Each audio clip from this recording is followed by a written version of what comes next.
Albert Einstein is remembered for many things, but he also had a very different side, a quietly comforting way of looking at life and death. When his close friend Michel Besso passed away in 1955, he wrote a letter to Besso's family.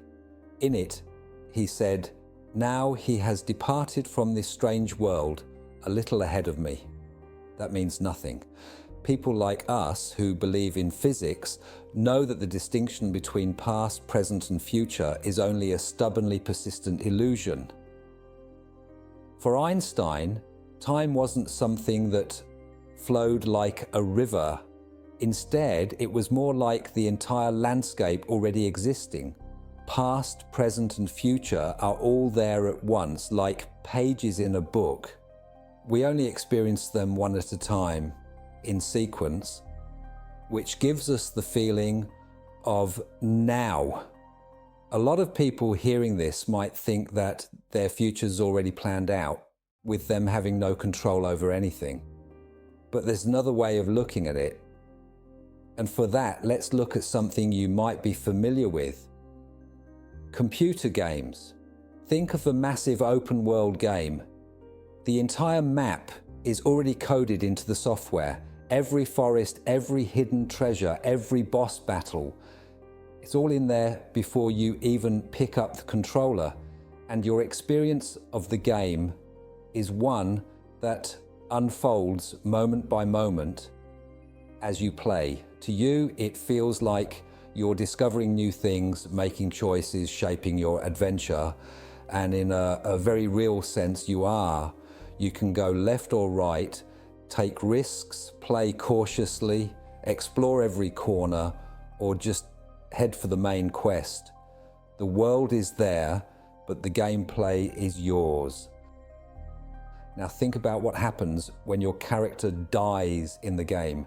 Do you really die? Of course not. You respawn.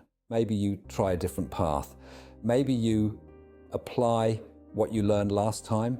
Each new session is like a new incarnation, another chance to explore, level up, and refine your skills. In that sense, death isn't the end of the story. It's more like restarting with new awareness. Just like a player never truly disappears when a character falls, you never truly disappear either. You continue, perhaps with a different character, perhaps in a different world, but still part of the game. This analogy actually ties in with another curious thing. Many people who've had near-death experiences report seeing their whole life flash before their eyes. If Einstein was right, and time is an illusion, then slipping into a space beyond clock time might show us all our life events at once, not as a sequence, but as a single picture. It's like suddenly zooming out from playing the game to looking at the entire map on the loading screen. And what about déjà vu? That strange, eerie feeling that you've already lived a moment before? If all of time exists simultaneously, brushing against that deeper layer could create the sense that you're replaying a moment you already know. Like remembering a cut scene from a game you played years ago. Even the simple practice of presence, being fully here in the now, may be linked to this. When we stop obsessing about the past and worrying about the future, even for a moment, we sometimes feel a deeper clarity. Insights pop up, creativity flows, intuition sharpens. Why? Maybe because by dropping our mental timeline, we tap into that timeless field where all paths already exist. It's as if, by quieting the chatter, we access the game's source code. So what does all this mean for how we live?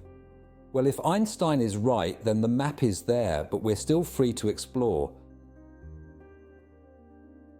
Our destiny and our choices aren't opposites. They're partners. The world may be set, but but the way we play is our own. Just like in a game, you can wander aimlessly, or you can lean in, explore, and grow. And that changes the whole tone of Einstein's words. When he told Besso's family that his friend hadn't really gone anywhere, he wasn't being poetic. He was pointing to a scientific truth.